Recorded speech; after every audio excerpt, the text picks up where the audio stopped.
চট্টগ্রাম জেলা পরিষদ chairman ATM Peyarul ইসলাম বলেছেন, আজকাল ছেলেমেয়েরা মোবাইলে আসক্ত হয়ে লেখাপড়া বিমুখ হচ্ছে। পরীক্ষায় ছাত্রছাত্রীরা কেন আশানুরূপ রেজাল্ট করছে না সে খবর কি অভিভাবকরা রাখেন? এমন অবস্থা থেকে আমাদেরকে বের হয়ে আসতে হবে। 10 আগস্ট বিকেলে নাজিরহাট সেন্ট্রাল পার্ক হসপিটালের উদ্বোধনী অনুষ্ঠানে প্রধান অতিথির বক্তব্য রাখতে গিয়ে তিনি এসব কথা বলেন। আমি আহ্বান জানাবো, এখানে অনেক গার্জিয়ান এসেছে। গার্জিয়ান, আপনার ছেলে কি করে, আপনার মেয়ে কি করে?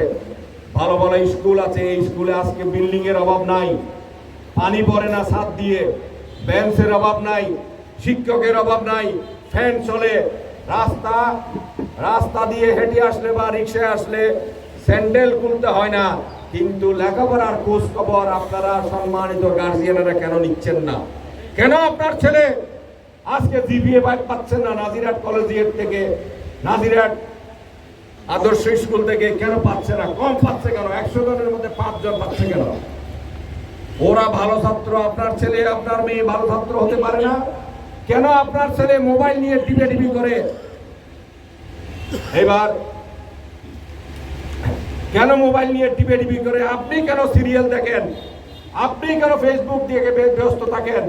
আপনার ঘরে বিদ্যুতের বিল বাড়লে হাহাকার হয়ে যায়, ট্যাক্স দিতে গেলে হাহাকার হয়ে যায়, এবং আপনি আপনার ঘরে 4টি 5টি 6টি মোবাইল ফোন, এবং একটি মোবাইল ফোনের দাম আছে আবার একটি হালের গরুর চেয়ে বেশি দাম, কোরবানির গরুর চেয়ে বেশি দাম একটি মোবাইল।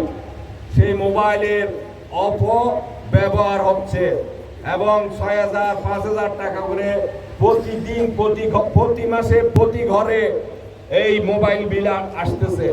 এটি তো ভাত খরচ থেকে অনেক বেশি, চাল কিনা থেকে অনেক বেশি।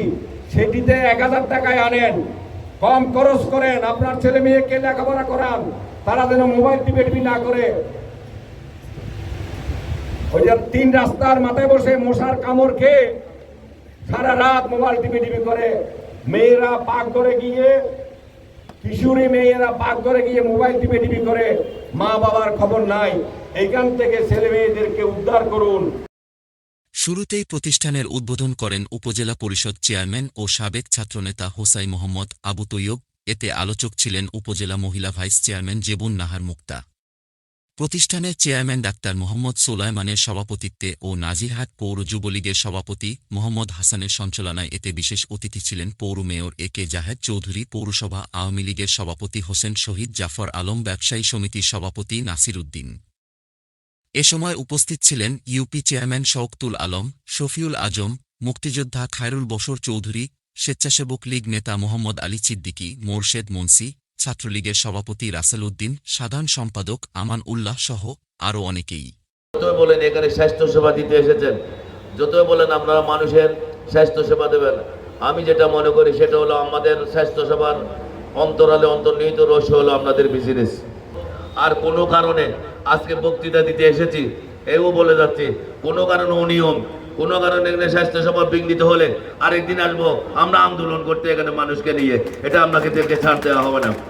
আজকে আমাদের জেলা পরিষদের চেয়ারম্যান, মাননীয় চেয়ারম্যান এটিএম পেয়ারুল ইসলাম সাহেব ইতিমধ্যে জেলা পরিষদের চেয়ারম্যান নির্বাচিত হয়েছেন।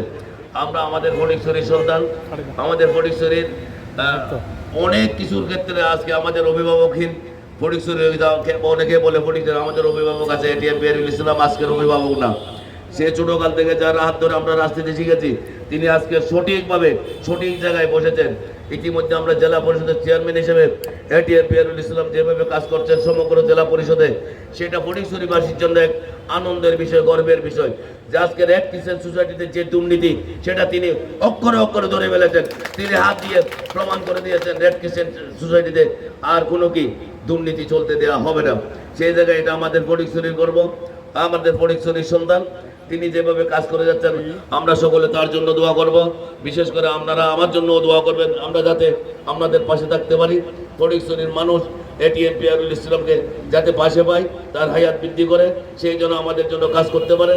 জেলা পরিষদের যে সুনাম ইঞ্জিনিয়ার মোশাররফ হোসেন সাহেব আমাকে বলেছেন যে আমাদের পেয়ারু খুব ভালো কাজ করতেছে জেলা পরিষদে বসে, এটা ফটিকছড়ির জন্য আমাদের জন্য গর্বের বিষয়।